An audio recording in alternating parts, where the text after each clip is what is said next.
Hello, S ನಮಸ್ಕಾರ. ನಾನು ಶಿವಮೊಗ್ಗ ವಿರೂಪಾಕ್ಷ ಮಾತನಾಡ್ತಾ ಇದ್ದೀನಿ.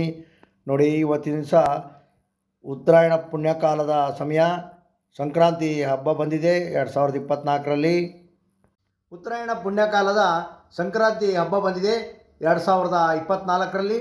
ನಾನು ಶಿವಮೊಗ್ಗ ವಿರೂಪಾಕ್ಷ ಎಲ್ಲ ಜನತೆಯ ಪರವಾಗಿ ನಾನು ಇವತ್ತು ದೇವರಲ್ಲಿ ಪ್ರಾರ್ಥಿಸ್ಕೊಳ್ತೇನೆ, ಶುಭವಾಗಲಿ. ಎಳ್ಳು ಮತ್ತು ಬೆಲ್ಲವನ್ನು ಎಲ್ಲರಿಗೂ ದಾನ ಮಾಡಬೇಕು. ಕಬ್ಬು ವಿಶೇಷವಾದಂಥದ್ದು. ಕಬ್ಬನ್ನು ತಿಂದರೆ, ಎಳ್ಳನ್ನು ತಿಂದರೆ ಚರ್ಮದ ಕಾಂತಿ ಹೆಚ್ಚಿಸುತ್ತೆ. ಆದ್ದರಿಂದ ಅದರ ಜೊತೆಗೆ ಸಿಹಿ ಮತ್ತು ಖಾರದ ಪೊಂಗಲನ್ನು ತಿನ್ನಬೇಕು. ಅದನ್ನು ಎಳ್ಳು ಬೆಲ್ಲವನ್ನು ದಾನ ಮಾಡೋದನ್ನು ಮರಿಬೇಡಿ ಅಂತೇಳಿ ನಾನು ಶಿವಮೊಗ್ಗ ವಿರೂಪಾಕ್ಷ ವಿನಂತಿಯನ್ನು ಮಾಡ್ಕೊತಿದ್ದೀನಿ. ಎಲ್ಲರಿಗೂ ಶುಭವಾಗಲಿ. ನಾನು ಶಿವಮೊಗ್ಗ ವಿರೂಪಾಕ್ಷ ಮಾತನಾಡ್ತಾ ಇದ್ದೀನಿ. 2024ಕ್ಕೆ ನಾನು ರೀಲ್ಸ್ಗಳನ್ನು ಮಾಡ್ತಾ 1 ವರ್ಷ ಆಗಿದೆ.